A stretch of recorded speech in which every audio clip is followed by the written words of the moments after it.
Number বলেছিলাম শ্রমিকের সাথে শ্রমিকের যে মজুরি, সেই মজুরি তার ঘাম শুকানোর আগে দিয়ে দেওয়া। 2 নাম্বার বলেছিলাম শ্রমিকের সাথে কোনো জুলুম অত্যাচার নিপীড়ন না করা। 3 নাম্বার বলেছিলাম শ্রমিকের যতটুকু তার সামর্থ্য আছে, ক্যাপাসিটি আছে, ততটুকু তার কাজ দেওয়া, অতিরিক্ত কোনো কিছু চাপিয়ে না দেওয়া। 4 নাম্বারে বলেছিলাম শ্রমিকের সাথে সুন্দরভাবে আচরণ করা। এই 4টা পয়েন্ট আজকে বলেছি। প্রিয় ভাই আমার, আমরা এই বিষয়গুলো খেয়াল রাখবো, নিজেদের জীবনকে সাহাবায়ে কেরামের মতো সফল করব, সাজাবো। আল্লাহ তাআলা আমাকে সহ আপনাদের সকলকে কবুল করুক, আল্লাহুম্মা আমিন। আরে জোরে বলি আল্লাহুম্মা আমিন। প্রিয় ভাইরা, রাসূলুল্লাহ সাল্লাল্লাহু আলাইহি ওয়াসাল্লাম থেকে সুনানি ইবনে মাজাহ 2443 নম্বর হাদিস, রাসূলুল্লাহ সাল্লাল্লাহু আলাইহি ওয়াসাল্লাম বলছেন, উতুল আজিরা আজরাহু ক্বাবলা আন ইয়াজফা উরকা। তুমি তোমার শ্রমিক যখন তোমার কাজ করবে, শ্রমিকের ঘাম শুকানোর আগে তুমি শ্রমিকের মজুরি দিয়ে দাও। শ্রমিক তোমার কাজ করেছে, তোমার দিন সপ্তাহ কাজ করেছে, কিন্তু তুমি শ্রমিককে টাকা দাও না। মিস্ত্রি তোমার কাজ করেছে, তুমি টাকা দাও না। ব্যক্তি তোমার কাজ করেছে, তুমি টাকা দাও না। না, এটা হবে না। রাসূল সাল্লাল্লাহু আলাইহি সাল্লাম বলছেন, শ্রমিকের ঘাম শুকানোর আগে তার প্রাপ্যটা বুঝিয়ে দাও। তাকে তুমি ডেট দেওয়ার দরকার নাই, তুমি বিকেল বেলায় আসো। ডেট দেওয়ার দরকার নাই, সন্ধ্যাবেলায় আসো। ডেট দেওয়ার দরকার নাই, বাজারের দিন আসো। না, এটা রাসূল সাল্লাল্লাহু আলাইহি সাল্লামের আদেশের খেলাফ, সুন্নাতের খেলাফ। রাসূল সাল্লাল্লাহু আলাইহি সাল্লাম বলছেন, শ্রমিকের ঘাম শুকানোর আগে তার মজুরি দিয়ে দাও। প্রিয় ভাইয়েরা, পহেলা মে মাসের 1 তারিখে শ্রমিক দিবস। মে মাসের 1 তারিখে শ্রমিক দিবস। এই পৃথিবীতে 1889 সাল থেকে শ্রমিক দিবস শুরু হয়েছে। 1886 সালে যুক্তরাষ্ট্রের শিকাগো শহরের মধ্যে শ্রমিকেরা একটা আন্দোলন করেছিল যে আমাদের কর্মসময় 8 ঘন্টা দিতে হবে। এটাকে করতে গিয়ে ওখানে কিছু শ্রমিক মারা যায়।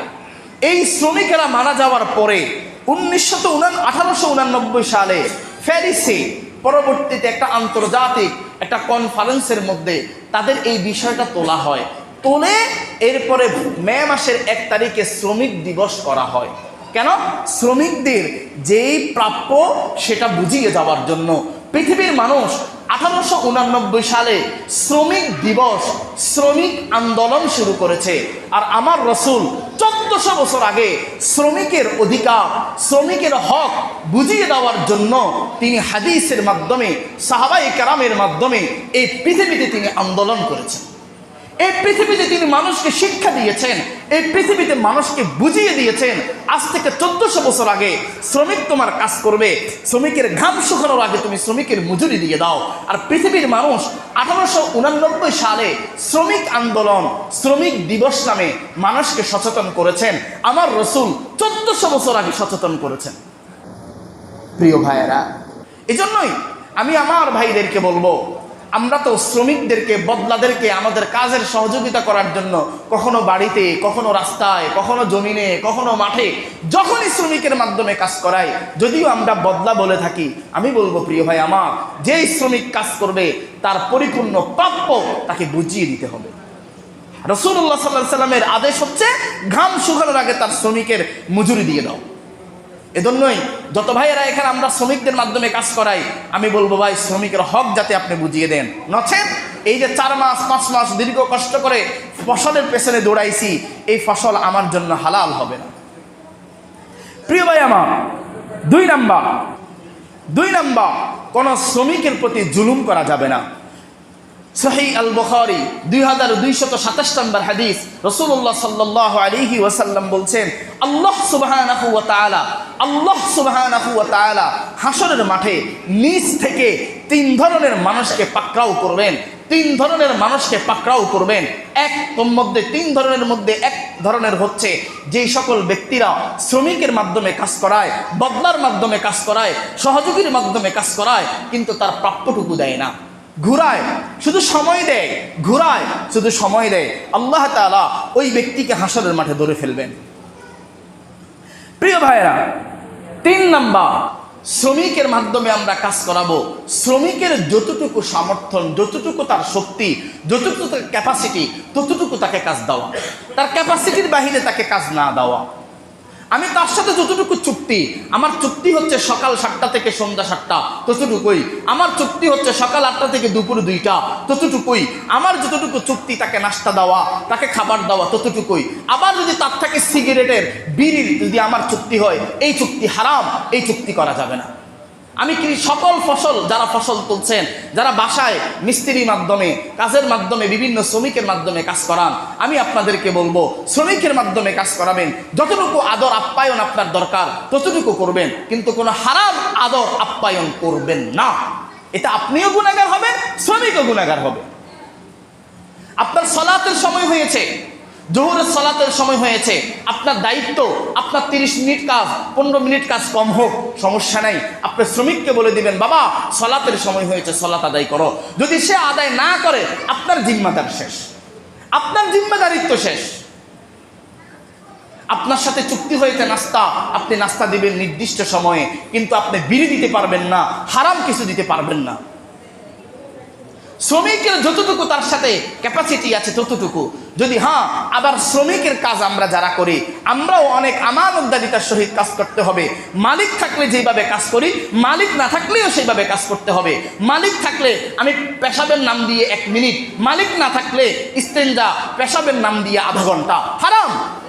তাহলে আমি দিন শেষে যদি শ্রমিক, মালিক যদি আমাকে 500 টাকা, 700 টাকা, 1000 টাকা যাই দিবে, সম্পূর্ণ হারাম হবে। কেন?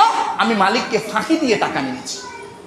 এজন্যই যারা আমরা শ্রমিকের কাজ করি তাদেরকেও সতর্ক হতে হবে, আর যারা আমরা মালিক পক্ষ আছি আমাদেরকেও সতর্ক হতে হবে।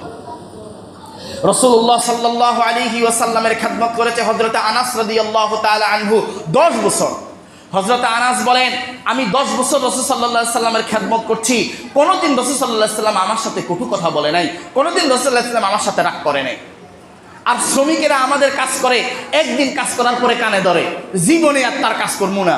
তার আচরণে এত বাজে, এত নোংরা, এত নষ্ট, এত খারাপ। কেন রে ভাই? হযরত আনাস তো রাসূল সাল্লাল্লাহু আলাইহি সাল্লামের 10 বছর খেদমত করছে। হযরত আনাস বলে, রাসূল সাল্লাল্লাহু আলাইহি সাল্লাম কোনোদিন একটু কটু কথা, একটু মন্দ কথা, একটু রাগ করে আমার সাথে কথা বলে নাই। আর আমরা কেমন আচরণ করি?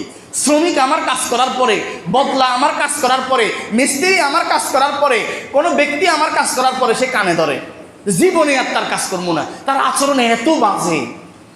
প্রিয় ভাই আমার, আমাদেরকে রাসূল সাল্লাল্লাহু আলাইহি সাল্লামের এই আদর্শগুলো নিতে হবে, এই আখলাকগুলো নিতে হবে, এই চরিত্রগুলো নিতে হবে। কেন? আমরা রাসূল সাল্লাল্লাহু আলাইহি সাল্লামের উম্মত। প্রিয় ভাই আমার, এজন্যই আমি বলছি, ফসল ঘরে আসছে, আমরা ফসল ঘরে তুলছি, আমরা এই বিষয়গুলো খেয়াল রাখবো। শ্রমিকের হক, শ্রমিকের মজুরি আমরা খেয়াল রাখবো। আল্লাহ তাআলা বলছেন, ইয়া আইয়ুহাল্লাযীনা আমানুত্তাকুল্লাহ ওয়া কুলু কাওলান সাদীদা। হে ইমানদারেরা, আল্লাহকে ভয় করো, মানুষদের সাথে সুন্দর সুন্দর ভাষায় কথা বলো। আমরা কথা বলতেই গালি দিই। সহিহ আল বুখারী 6021 নম্বর হাদিস, হযরত জাবের রাদিয়াল্লাহু তাআলা আনহু বলছেন, রাসূল সাল্লাল্লাহু আলাইহি সাল্লাম বলছেন, যদি কোনো ব্যক্তি কারোর সাথে একটু হেসে কথা বলে, মুস্কি হেসে কথা বলে, একটু সুন্দরভাবে কথা বলে, এটা হচ্ছে সাদাকা। এটা সাদাকা, শুধুমাত্র টাকা পয়সা দান করার মাধ্যমেই সাদাকা না। রাসূল সাল্লাল্লাহু আলাইহি সাল্লাম বলছেন, কারোর সাথে মিষ্টি কথা বলে, কারোর সাথে একটু মুস্কি হেসে কথা বলে, এটাও সাদাকা। রাস্তার মধ্যে কোনো কাঁটা পড়ে আছে, কলার চামড়া পড়ে আছে, কোনো কষ্টদায়ক বিষয় পড়ে আছে, একটা ইট পড়ে আছে, আরেকজনে ধাক্কা খাবে, আরেকজনে পিছলা করবে, এটা যদি রাস্তা থেকে ফেলে দেওয়া হয়, রাসূল সাল্লাল্লাহু আলাইহি সাল্লাম বলছেন এটাও সাদাকা। প্রিয় ভাইয়েরা, এজন্যই এই বিষয়গুলো আমাদেরকে খেয়াল রাখতে হবে।